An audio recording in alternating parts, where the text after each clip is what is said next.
বন্ধুরা, আমি আজকে আপনাদেরকে আমের আচার বানানো দেখাবো। তো এখন আমের সিজন চলছে, আমরা সবাই জানি কাঁচা পাকা সব রকমের আম এখন পাওয়া যাচ্ছে। বোম্বাই আমগুলো এবং অন্যান্য আমগুলো পেকেছে, কিন্তু হিমসাগর আমগুলো সব একটু কালার চলে এসছে, আর কিছু কিছু আম নিচের দিকে, যেগুলো গাছের নিচের দিকের আমগুলো এখনও কাঁচা আছে। তো আমি আচার বানিয়েছি দুরকম, আজকে সেটাই আপনাদের সঙ্গে এই ভিডিওতে শেয়ার করতে যাচ্ছি। আসসালামু আলাইকুম। RS ব্লগ চ্যানেলের একটা নতুন ব্লগে আপনাদের সকলকে জানাই স্বাগত। তো আমাদের বড় বড় আম বাগান আছে, এবার প্রচুর আম হয়েছে গাছে, আর সব গাছ তার বাড়িতে রাখা যায় না, এত আম কি হবে, তাই কিছু আম গাছ বিক্রি করে দেওয়া হয় আর কিছু গাছ রেখে দেওয়া হয় নিজেদের বাড়ির জন্যে। যে দেখুন, যে ব্যাপারীগুলোর কাছে বিক্রি করে দেওয়া হয়েছে, যারা আম গাছ কিনেছে তারা আজকে আম ভাঙতে এসেছে, আর কতগুলো আমের ট্রে নিয়ে কত সুন্দর করে সাজাচ্ছে। এই যে আমগুলো ওরা বাজারে বিক্রি করতে নিয়ে যাবে, যেহেতু আমাদের গাছের আম সেই জন্য আমাদেরও কিছু দিয়ে গেল কাঁচা আম। তো আমি কাঁচা কাঁচা দেখে নিয়েছি আচার করার জন্য। আমি দুরকম আচার বানাবো, দুটোই কিন্তু আজকে মিষ্টি আচার বানাবো, আর অন্যদিন আমি টক ঝাল মিষ্টি আচারটাও বানিয়ে রেখেছি, আপনাদের দেখাবো। তো যাই হোক, আমি প্রথমে দেখুন কিভাবে বানিয়েছি। এটা আমি কাশ্মীরি আচার বানিয়েছি। এই আচারটা সম্পূর্ণ মিষ্টি আচার, যারা দুধ ভাত দিয়ে বা এমনি শুধু পছন্দ করে তারা খেতে পারে। আমাদের বাড়িতে আমার আব্বা, আমার ভাইপো, আমার মেয়ে এই আচারটা খুব পছন্দ। আমরা আবার টক ঝাল মিষ্টি আচারটা বেশি পছন্দ করি। আমার তেল মশলা আচারটাও বানানো হয়ে গেছে, টক ঝাল মিষ্টি আচারটাও বানানো হয়ে গেছে, আপনাদের এখনও দেখানো হয়নি। আজকে মিষ্টি আচার দিয়ে শুরু করছি। এই যে আমগুলো আমি ছিলে নিচ্ছি, আর আমগুলো পুরো দেখুন ভিতরের আঁটিটা অনেক শক্ত হয়ে গেছে, আর একটু বেশ লাল লাল ভাব এসে গেছে। মিষ্টি আচারের জন্য এই আমগুলোই পারফেক্ট হয়, কারণ মিষ্টি আচার বানাতে গেলে তো অনেক পরিমাণ চিনি দিতে হয় বা গুড় দিতে হয়, তো আমি চিনি দিয়েই বানাবো। তো সেই জন্য এরকম একটু আমটা লালচে লালচে হয়ে গেলে ভালো হয়। আম তো প্রায় পাকার মতোই হয়ে গেছে। আমি আগে আগে ওই জন্য কাঁচা আমের আচার বানিয়ে রেখেছি। এই যে আমের ভিতরে আঁটিটা কত সুন্দর শক্ত হয়ে গেছে। এই রকম আচার খেতে আমার সত্যিই ভালো লাগে, সেটা টক ঝাল মিষ্টি আচার হোক বা মিষ্টি আচার হোক। আমার এই আঁটিটা এরকম শক্ত হয়ে গেলে খেতে ভালো লাগে। যাই হোক, গোটা গোটা করে কেটে পানির মধ্যে দিয়ে দিচ্ছি, কারণ আমি একটা কষ আছে, কষটা বেরিয়ে যাবে, আর আমি ভালোভাবে আমগুলো ধুয়েও নিতে পারবো।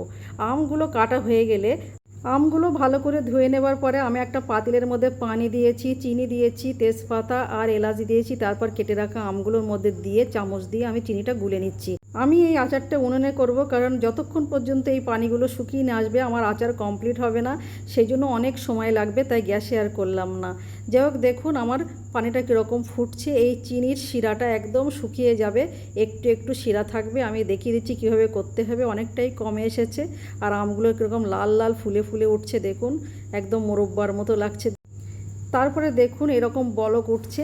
আমের আচার কিন্তু আমার অর্ধেক কমপ্লিট হয়ে গেছে, আর এই যে একদম রস শুকিয়ে গেছে, চিনির শিরাটা যখন চিটচিট ভাব আসবে তখন কিন্তু আমের আচারটা পুরো কমপ্লিট হয়ে যাবে। মাঝে মধ্যে এরকম হালকাভাবে নেড়ে দিতে হবে যাতে নিচে না লেগে যায়।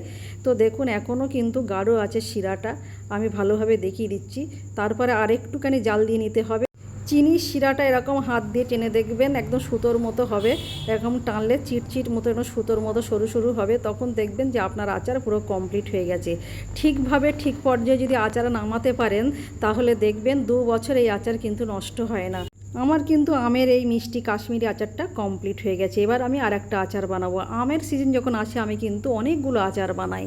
তো আমি আজকে দুরকম দেখাচ্ছি, এটা কোরা আচার বানাবো। অনেকে বলে আমের ঝুড়ো আচার, আমরা বলি কোরা আচার। এই যে আমি গ্রেটারে কুড়ে নিচ্ছি, কিভাবে দেখুন এই আমগুলো পুরো খোসা ছিলে নিয়েছি, তারপরে গ্রেটারে দিয়ে কুড়ে নিচ্ছি আমগুলো। কোড়াটা আপনাদের দেখিয়ে দিচ্ছি। আমাদের মা কাকিমারা আগে নাকি হামান দিস্তিতে আম থিতো করে নিত এই কোড়া আচার করার জন্য, আর এই আচারটা একদম নারকেলের ছায়ের মতো হয়, দুধ দিয়ে ভাত দিয়ে খেতে অসাধারণ লাগে। এই আচারটা আমাদের সবচেয়ে বেশি বানাতে হয়, কারণ আমার ভাইপো বছরের প্রায় অর্ধেক দিন দুধ ভাত দিয়ে এই আচারটাই খায়। আমার আব্বাও খায়, আর আমার মা মাঝে মধ্যে প্লেটে নিয়ে এমনিই খায় বসে বসে। মারও খুব পছন্দ এই আচারটা। আর এই আচারটা একটু মিষ্টি করতে হয় বেশি, দুটো আচারই আজকে আমি মিষ্টির পরিমাণটা একটু বেশি দিয়েছি। বন্ধুরা, সব জিনিসেই কিন্তু পরিশ্রম, পরিশ্রম ছাড়া কিছুই হয় না। এই যে আম যখন আমি কুড়ছি তখন কিন্তু হাত ব্যথা করে, কারণ অনেকগুলো আম তো কুড়তে হয়। যাই হোক, এই কোড়া প্রায় কমপ্লিট হয়ে গেলে আমি এবার পানি দিয়ে ওইগুলো ধুয়ে নেব। এই যে অনেকগুলো হয়েছে, আপনারা দেখতেই পাচ্ছেন কত সুন্দর সরু সরু করে পড়ছে। আমি এইভাবেই করে নিয়েছি, পুরো আমটা কুড়ে নিয়েছি। আর এক হাতে করতে গেলে সত্যি হাত ব্যথা করে, অনেক সময় লেগে যায়। তো আমি আমের টকটা বার করব, কিভাবে করব? আমি আম কোড়া হয়ে গেলে আমের মধ্যে আমি কিন্তু পানি দিয়ে ধুয়ে নেওয়ার পরে আমি আম চিপে নেব, আর আমের মধ্যে যে রসটা আছে সেটা বার করে নেব, যাতে আমের টকটা বেরিয়ে গেলে মিষ্টিটা অনেকটা কম লাগবে। মানে চিনিটা যদি 2 কেজি লাগতো সেখানে আপনার 1.5 কেজি লাগবে। এই রকম যতটা আম নেবেন চিনির পরিমাণটা বা গুড়ের পরিমাণটাও ঠিক ঠিক রাখতে হবে। এই যে আমি পানি দিয়েছি, ভালো করে ধুয়ে নিচ্ছি, ধুয়ে নেওয়ার পর এই টকটা আমি বার করে নিচ্ছি, এরকম চিপে চিপে পুরো শুকনো করে বার করে নেব। তারপরে কিন্তু একটু রোদি দিয়ে ঝুরো ঝুরো করে নিলে ভালো হয়, তারপর চিনিতে দিলে ভালো হয়। তো আমার সময় নেই আজকে, দুটো আচার করতে গিয়ে অনেকটাই সময় লেগে যাচ্ছে, তাই আমি কি করলাম, একেবারেই করব।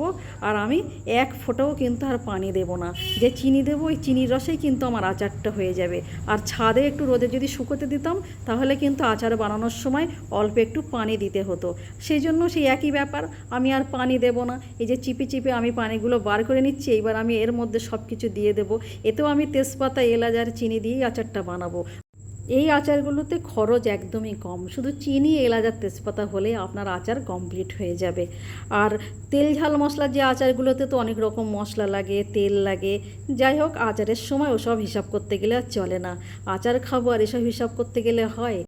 বন্ধুরা, অনেকের অনেক কিছুতে আগ্রহী, আমার কিন্তু এই আমের সময় বলুন আর কুলের সময় বলুন, আচার বানানো আমার যেন নেশা লাগে।